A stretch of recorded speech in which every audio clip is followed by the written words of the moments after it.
Hello नमस्कार बच्चों, स्वागत है आपका अपने YouTube channel DR. Rampal sir math academy में। आज मैं आपको बताने जा रहा हूँ क्लास 10 का मोस्ट इम्पोर्टेंट क्वेश्चन, जो कि लगभग हर साल आपको बोर्ड एग्जाम में देखने के लिए मिलेगा ही मिलेगा। इसके बाद मैं आपको बताऊंगा √3 और √5। तो इन तीनों में से क्वेश्चन लिख के यही आएगा, prove that √2 is a irrational number, या फिर √3 आ जाएगा या √5 आ जाएगा। तो एक ही क्वेश्चन में मैं आप इन तीनों क्वेश्चन को ऐसे समझा दूंगा कि आप तीनों में से अगर कोई भी एक आ जाए तो आप अटेम्प्ट कर लोगे। तो देखो, सबसे पहले तो अपन को पता होना चाहिए कि इरेशनल नंबर होते क्या हैं। तो बच्चों, इरेशनल नंबर वो नंबर होते हैं जिन्हें अपन PYQ के फॉर्म में नहीं लिख सकते, और जिन्हें PYQ के फॉर्म में लिख सकते वो होते हैं आपके रेशनल नंबर। तो देखो, करना क्या है कि लेट कर लेना, let √2 is a rational number, rational number इसको उल्टा मानेंगे अपन, ठीक है। अगर √2 रेशनल नंबर है तो रेशनल नंबर क्या होते हैं जिन्हें PYQ के फॉर्म में अपन लिख सकते। तो इसको सबसे पहले √2 को PYQ के फॉर्म में लिख लेना है, और ये क्वेश्चन आपकी फर्स्ट हो जाएगी। और यहाँ पे आपके जो PQ है, PQ इज अ को प्राइम नंबर, को प्राइम नंबर। अब देखो, मेन पकड़ क्वेश्चन की यहीं से बनेगी, तो आपको पता होना चाहिए कि को प्राइम नंबर होते क्या हैं। तो थोड़ा सा मैं आपको को प्राइम नंबर के बारे में एक्सप्लेन कर देता हूं। तो देखो, को प्राइम नंबर ऐसे नंबर होते हैं जिनके, ऐसे दो नंबर जिनके कॉमन फैक्टर ना हो। तो चलो एग्जाम्पल से मैं थोड़ा सा आपको समझा देता हूं यहाँ पे। तो जैसे मान लो मैंने नंबर लिया 2 और 5, तो 2 का जो फैक्टर हो जाएगा 2 मल्टीपल 1 होगा।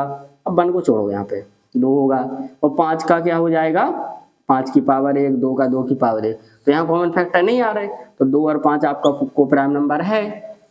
एक एग्जाम्पल मैंने लिया ऐसे 5 और 7, तो 5 का फैक्टर होगा 5 की पावर 1, 7 का 7 की पावर 1। तो यहाँ पे भी कॉमन फैक्टर नहीं आ रहा है, तो इसको अपन को प्राइम नंबर बोल सकते। अब एक थोड़ा सा हम लेते जिन्हें को प्राइम नहीं बोल सकते। जैसे हमने एक नंबर ले लिया 4 और एक ले लिया आपका 6। 4 का जो फैक्टर होगा वो 2 मल्टीपल 2 हो जाएगा, और इसके बाद 6 का जो फैक्टर हो जाएगा वो 2 मल्टीपल 3।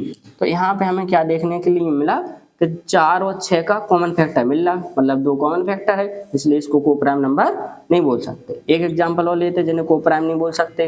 जैसे मान लो हमने एक नंबर ले लिया आपका 9 और एक ले लिया 12। तो 9 का जो फैक्टर होगा वो 3 मल्टीपल 3, और 12 का जो फैक्टर होगा वो 2 मल्टीपल 3 हो जाएगा।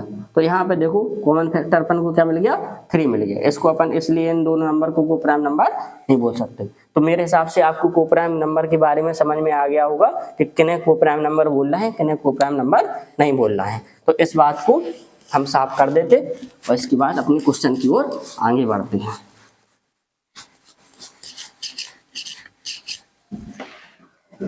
तो देखो, करना क्या है, सबसे पहले हमें squaring both side, squaring both side.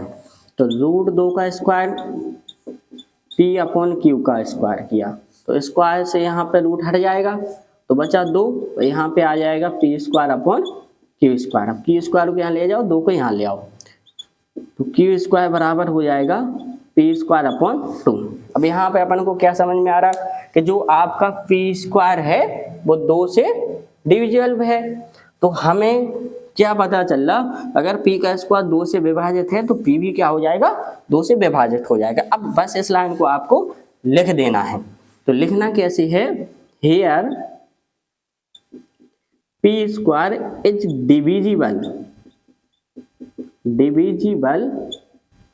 by 2, so P is also divisible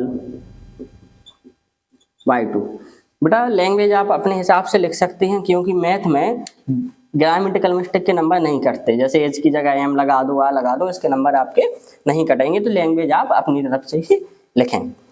अब देखो, यहाँ पे अपन को पता चल गया कि P² का एक फैक्टर क्या है, 2 है। तो अब करना क्या है इसको चाहो तो इक्वेशन सेकंड भी आप मान सकते हो। तो अब करना क्या है कि अपन को P की जगह 2m मान लेना। लेट क्या कर लेना, P बराबर 2m। अब देखो मैं यहीं आपको बता देता हूं कि अगर क्वेश्चन आएगा √2 तो P बराबर मानना है 2m, और अगर क्वेश्चन आएगा √3 तो P बराबर मानना है 3m, और क्वेश्चन आएगा √5 तो P बराबर मानना है 5m। ठीक है, इसी प्रकार से आपको सारे क्वेश्चन करना, सेम लैंग्वेज लिखना, और कोई भी चेंजेस इन तीनों क्वेश्चन में नहीं होगा, केवल यहाँ पे आपको चेंज करना है। अगर √3 होगा तो यहाँ √3, √5 है तो यहाँ √5। तरीका तीनों का बिल्कुल सेम रहेगा, और बोर्ड एग्जाम में आपको इन तीन में से कोई एक क्वेश्चन बिल्कुल लगभग 100% मिलेगा ही मिलेगा। चलो अब आगे बढ़ते हैं अपने क्वेश्चन की ओर। तो P बराबर अपन को 2m रख देना अपने सेकंड इक्वेशन में। तो Q स्क्वायर बराबर क्या है, P स्क्वायर। तो P की जगह कितना रखना है, 2m, 2m का स्क्वायर अपॉन 2। तो Q स्क्वायर 2 को यहाँ ले आओ, चलो यहीं रहने दो। तो यहाँ पे हो जाएगा 4m स्क्वायर अपॉन 2, 2 से जो कट हो गया 2, तो Q स्क्वायर बराबर कितना आ गया, 2m स्क्वायर। अब जो 2 मल्टीपल में है तो यहाँ पे आ जाएंगे डिवाइड में, तो Q स्क्वायर अपॉन 2 बराबर आ गया m स्क्वायर। अब देखो बच्चों ध्यान से, यहाँ पे क्या हो रहा था, इसको थोड़ा सा हाईलाइट करते हैं अपन। यहाँ पे क्या हो रहा था सेकंड इक्वेशन में, इसको आप चाहो तो ठहर मान लो। सेकंड इक्वेशन में क्या हो रहा था, P स्क्वायर 2 से डिविजिबल था, तो P भी क्या है, 2 से डिविजिबल है। और यहाँ पे अपन को क्या मिल गया, Q स्क्वायर 2 से डिविजिबल है, तो यहाँ पे अपन को सेम लिख देना, here Q square is divisible by 2, so Q is also divisible by 2। Same यही लाइन लिखना है। देखो कैसे लिखना, here Q square is divisible by 2, so Q is also divisible by 2। अब बच्चों ध्यान से थोड़ा सा आप समझना, यहाँ पे अपन ने सेकंड इक्वेशन और थर्ड इक्वेशन में क्या पाया कि P में भी 2 से भाग जाता है और Q में भी 2 से भाग जाता है।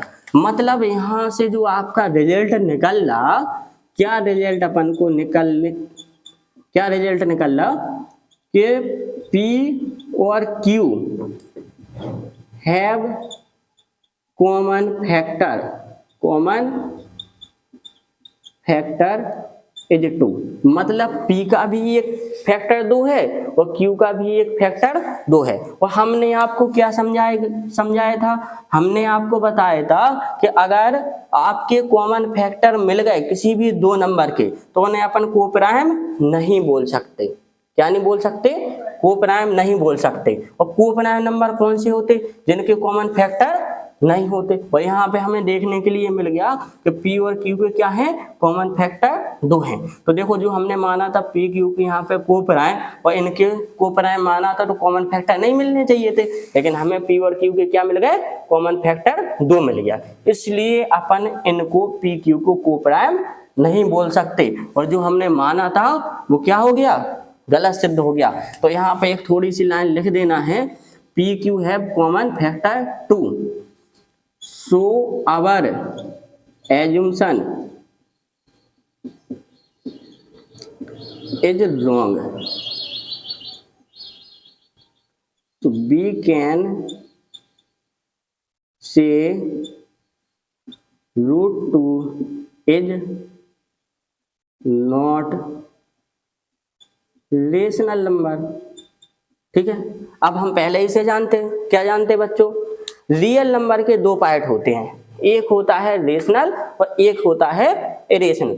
अगर जो नंबर आपके रेशनल होते हैं तो वो इरेशनल नहीं होते, और जो आपके इरेशनल होते वो रेशनल नहीं होते। तो यहाँ पे हमें पता चल गया कि √2 है वो रेशनल नंबर नहीं है। तो √2 जब रेशनल नंबर है ही नहीं तो फिर वो क्या होगा, इरेशनल नंबर होगा। तो हमें सीधा यहाँ पे लिख देना, सो √2 इज अ इरेशनल नंबर। इसी तरीके से आपको एग्जाम में सेम क्वेश्चन लिख के आना है। ठीक है, ठीक है बच्चों। देख लो आप एक बार क्वेश्चन को अच्छे से। अगर आपको ये क्वेश्चन समझ में आ रहा हो तो आप अपने चैनल को सब्सक्राइब करें, वीडियो को लाइक करें, शेयर करें और ज़्यादा से ज़्यादा कमेंट करें। थैंक यू बच्चों, मिलते हैं नेक्स्ट वीडियो में इसी तरीके शानदार क्वेश्चन के साथ।